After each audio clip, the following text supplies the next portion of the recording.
तार साहब, डॉक्टर जयशंकर ने कहा है कि श्रीलंका के साथ तो हमारा जो एक नेचुरल ताल्लुक था, पाकिस्तान के साथ हमारा कोई सेंटिमेंट्स नहीं है। तो अगर पाकिस्तान में हालात खराब होते हैं तो हमें कोई लेना देना नहीं है उन चीज़ों से। और वो कहते हैं कि पाकिस्तान वो जो करेगा वो भरेगा।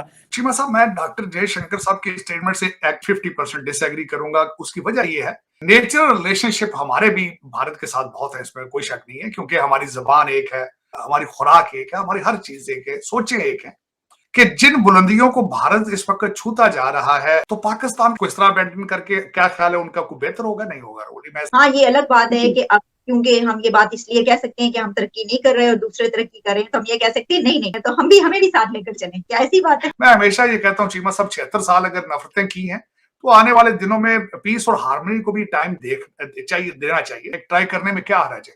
देखें, पाकिस्तानियों को ये बात समझना होगी कि एक तरफ हमारी सिविलियन लीडरशिप उनके साथ अमन की ट्राई कर रही है, पीछे से आर्मी ने ये छुरा घोंप दिया।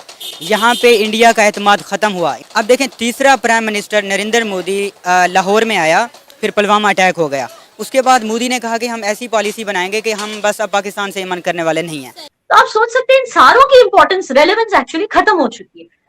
हेलो दोस्तों, भारत के विदेश मंत्री डॉक्टर जयशंकर साहब ने पाकिस्तान के ऊपर जो बयान दिया, उसके बाद पाकिस्तानी मीडिया में हलचल मची हुई है। और मुझे तो लगता है कि पाकिस्तान से कैसे डील करना है और पाकिस्तान को कैसे ठीक करना है, ऐसी सरकार और विदेश मंत्री अगर भारत को मिला है तो यह है इस समय मौजूदा मोदी सरकार और डॉक्टर जयशंकर साहब, हमारे विदेश मंत्री। और उन्होंने बिल्कुल परफेक्टली कहा है, पाकिस्तान श्रीलंका नहीं है, दोनों में जमीन आसमान का अंतर है।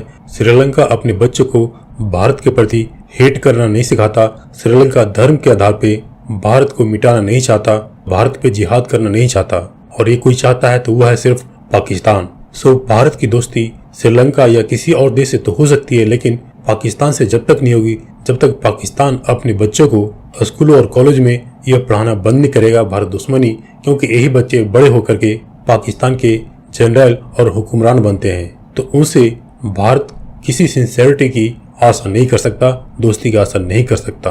और इस बात को मौजूदा भारत सरकार ने पाकिस्तान के पिछले रवैये को देख करके समझ चुके हैं।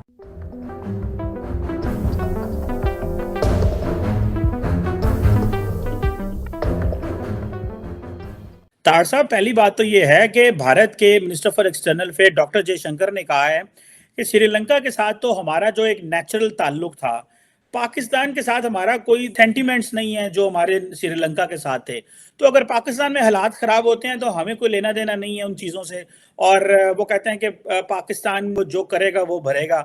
एक तो ये फॉरेन खित्ते के हवाले से बड़ी अहम स्टेटमेंट है। और इंटरनेशनल स्टेचर पे तार साहब, रशिया और अमेरिका की जो न्यूक्लियर के हवाले से जो न्यू स्टार्ट ट्रीटी है, उस पे भी सुना रशिया विड्रॉ कर रहा है। तो how do you see this developing situation? Cheema साहब, मैं डॉक्टर जयशंकर साहब के स्टेटमेंट से 50% एग्री करता हूं, लेकिन 50% डिसएग्री करूंगा। उसकी वजह ये है, नेचुरल रिलेशनशिप हमारे भी भारत के साथ बहुत है, इसमें कोई शक नहीं है, क्योंकि हमारी जबान एक है, हमारी खुराक एक है, हमारी हर चीज एक है, सोचें एक है। लेकिन असल मसला है जो 50% में डिसएग्री करूंगा, दोनों ममालिक के अंदर नफरतों के ऊपर बहुत इन्वेस्टमेंट हो चुकी है पिछले 76 साल में। डॉक्टर जयशंकर साहब ने यह जरूर कहा है कि इसमें भी नन ऑफ देयर बिजनेस, लेकिन जो मेरी उसमें डिसएग्रीमेंट है वो ये भी है कि जिन बुलंदियों को भारत इस वक्त छूता जा रहा है, टेक्नोलॉजी के लिहाज से, डिजिटल इंडिया, फॉरेन पॉलिसी के हवाले से, अमेरिका खासकर वेस्टर्न सिविलाइजेशन के साथ रिलेशनशिप के साथ, ये सारी चीजें जब कर रहे हैं और G20 की उनके पास प्रेसिडेंटशिप है, ये सारी चीजें करने के बाद अगर वो अपने रीजन के अंदर तवज्जो नहीं दे पाएंगे तो मैं समझता हूँ ये ज्यादती होगी। जब वो ये कहते हैं कि we are getting a leadership role in the region, और ये कह रहे हैं कि हम जाके रशिया और यूक्रेन की आर्बिट्रेशन करा रहे हैं जंग के लिए, तो पाकिस्तान को इस तरह अबैंडन करके क्या ख्याल है उनका, कोई बेहतर होगा? नहीं होगा रोली। मैं दोनों ममालिक जब तक इस चीज को भी आप रिजॉल्व नहीं करेंगे, you won't be able to get the leadership role. मेरे ख्याल में डॉक्टर जयशंकर साहब, मैं एक्सपेक्ट करता हूं हमेशा उनसे जब भी वो बात करते हैं कि we are interested in having a permanent seat at United Nations, तो उसमें पाकिस्तान भी उसका हिस्सा आता है, अफगानिस्तान भी उसका हिस्सा है। रीजन की स्टेबिलिटी के साथ उनकी कंट्रीब्यूशन इसमें, उसमें सारी चीजें ना उन पे ब्लेम की जा सकती हैं, ना सारी चीजें उन पे डाली जा सकती हैं। दोनों ममालिक को, पाकिस्तान और भारत को, बेबी स्टेप्स लेने होंगे। मैं हमेशा ये कहता हूँ चीमा साहब, 76 साल अगर नफरतें की हैं तो आने वाले दिनों में पीस और हार्मनी को भी टाइम देना चाहिए। ट्राई करने में क्या हर्ज है? इंडिया के वजीर खारजा एस जयशंकर का कहना है कि पाकिस्तान पर ये डिपेंड करता है कि पाकिस्तान अपनी इन मुश्किलात से निकलने का रास्ता किस तरह से तलाश करेगा, क्योंकि हिंदुस्तान का रवैया पाकिस्तान के साथ श्रीलंका जैसा नहीं हो सकता, क्योंकि दोनों मुल्कों के साथ इंडिया के ताल्लुकात बहुत मुख्तलिफ हैं। मतलब आपको याद है जब श्रीलंका पे बुरा वक्त आया था, इंडिया ने किस तरह श्रीलंका की मदद की थी। तो उन्होंने कहा है कि इंडिया उस तरह से पाकिस्तान की हेल्प नहीं कर सकता क्योंकि हमारे ताल्लुकात बहुत मुख्तलिफ हैं। देखें, पाकिस्तानियों को ये बात समझना होगी कि 70 साल में हमारे डिसीजन मेकिंग जो पॉलिसी थी कहीं पर रॉन्ग थी।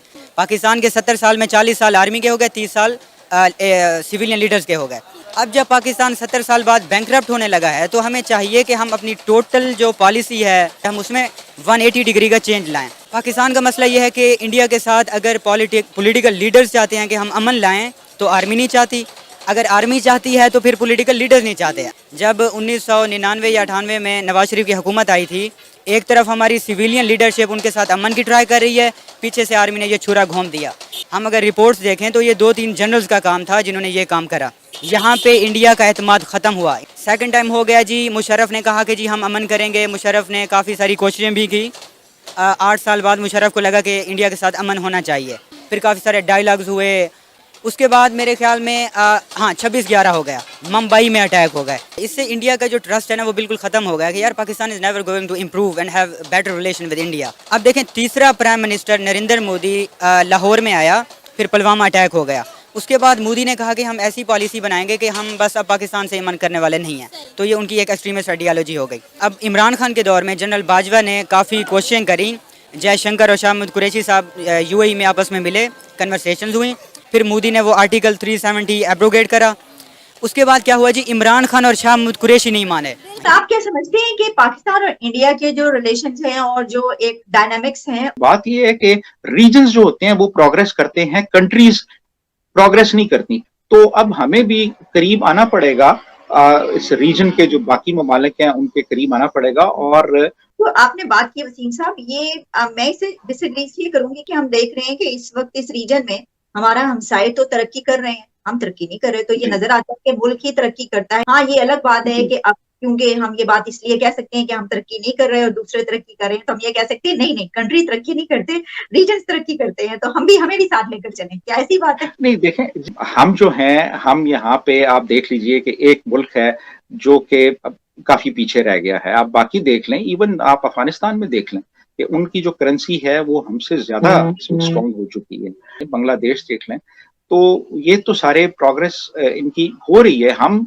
वाहिद एक ऐसा खिता है यहाँ पे कि जिन्होंने अपने आप को अभी तक इंटीग्रेट नहीं किया यहाँ पे।